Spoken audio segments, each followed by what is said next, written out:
This weekend at the top, Liverpool thrashed Arsenal and Manchester City kept up the pace by beating Southampton, while Spurs were shocked by Wolves.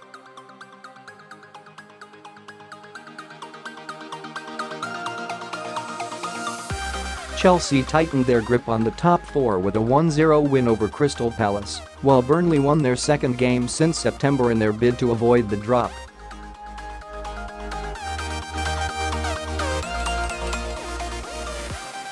Here, AMITAI Winehouse assesses 10 things we learned from this batch of weekend fixtures.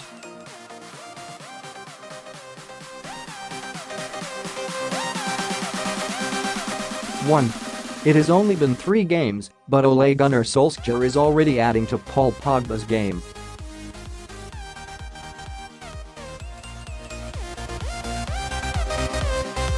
He has never been particularly prolific, and that was one of the doubts around him when Manchester United made him their most expensive player ever.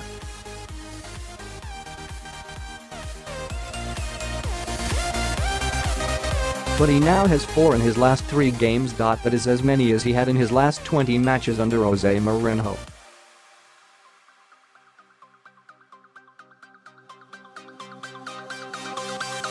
Played further forward, the Norwegian seems to know how to get the most out of his star man.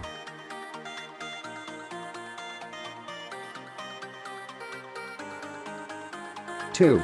It is too soon in Unai Emery's reign at Arsenal to look for serious changes. They only have 1 more point at this stage than they did last season under Arsene Wenger.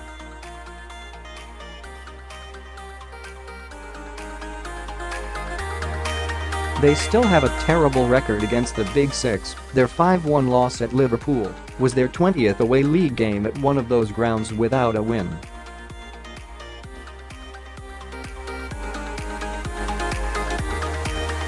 And the fundamental issue is they still have most of the same players. Years are required to unpick the issues, not months.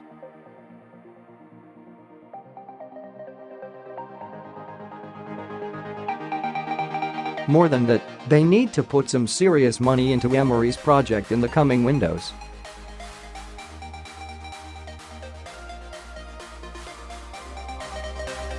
Three. Chelsea are probably just missing slightly too much to seriously involve themselves in the title race.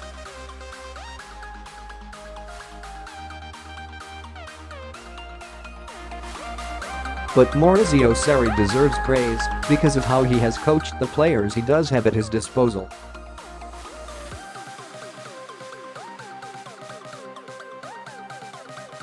Against Crystal Palace, they did not concede a single shot on target. That is down to their brilliant use of the ball and the improvement in David Luiz.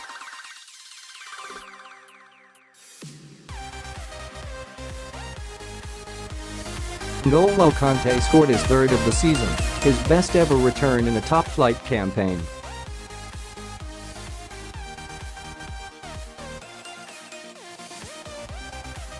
What Sarri now needs is quality in key positions, not least up front. Give him a proper striker and this team could fly.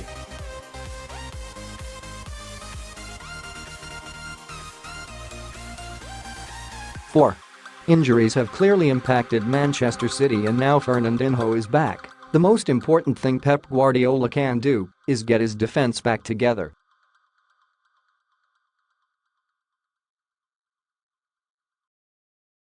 John Stones, who has dropped out of the team, and Aymeric Laporte were posting ridiculous records at the start of the season.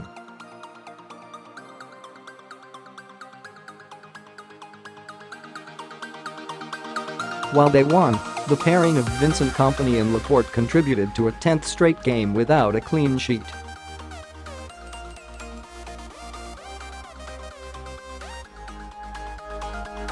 If they can get the full unit back together for the Liverpool game, and left-back problems may stop them there, then this little blip will be overcome sooner rather than later.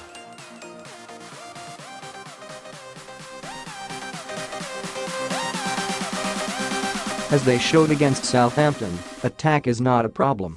5. Spurs entered and exited the title race in the space of a week, an impressive feat in itself.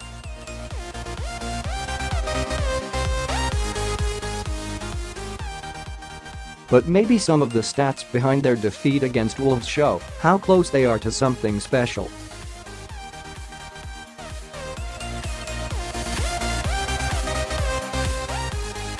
It was only the third home defeat under Mauricio Pochettino by 2 or more goals. It was their first loss against a newly promoted side.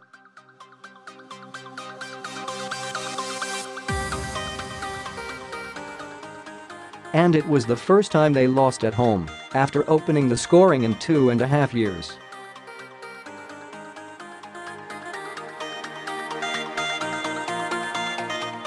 The Tottenham of a decade ago would not have those records. They just need to keep pushing in the direction they are.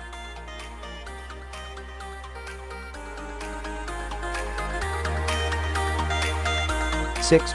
Everton do not have much in the way of striking talents. St. Towson, Dominic Calvert-Lewin and Richarlison have all been used up there to varying degrees of success this season.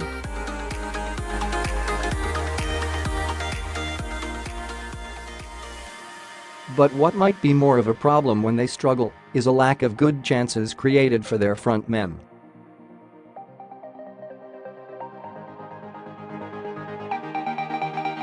They lost the XG battle 0.66 to 1.6 against Brighton on Saturday, showing their defeat was deserved.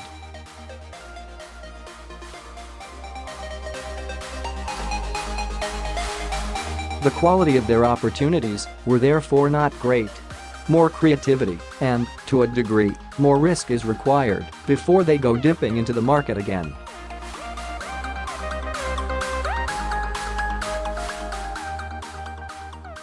Seven.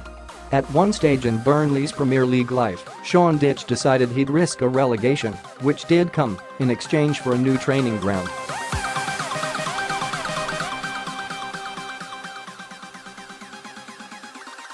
That gave him a place to coach and develop players, and that bore fruit against West Ham.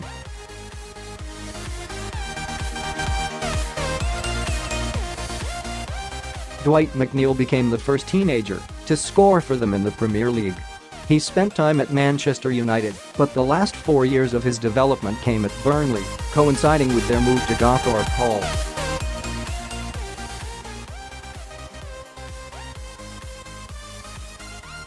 That teaches you something about Dyche.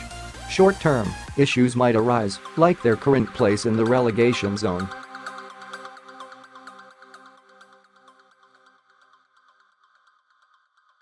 Long-term, it will generally work out for his clubs. 8. Newcastle have created a little gap between themselves and the relegation zone, and it's arguable that it is because Rafa Benitez has managed to get them even more organized.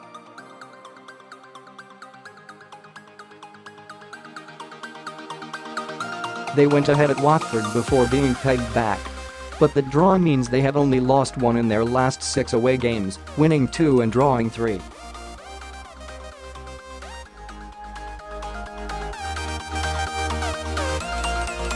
That's quite the record for a team with limited options and sees them consistently pick up points when they might not expect them.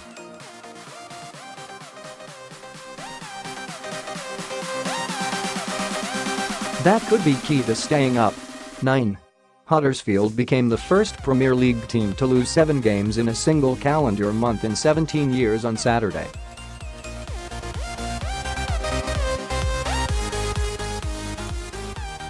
And they did it at the hands of relegation rivals Fulham. Their recruitment was atrocious in the summer.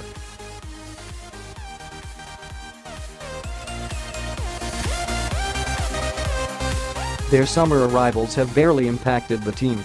They have a striker in Steve Mounty who has hit 32 shots without scoring.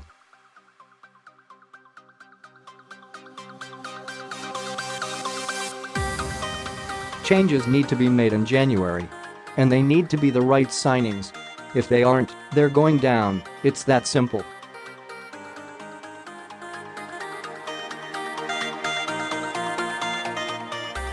Ten. Neil Warnock has found a way to turn the relatively base resources available to him at Cardiff into a Premier League success story.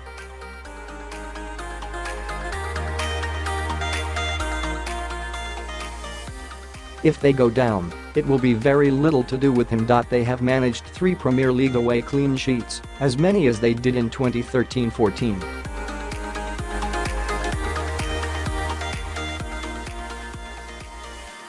That shows they're especially organized. They have also scored 11 of their last 13 goals in the second half. They're clearly fit too.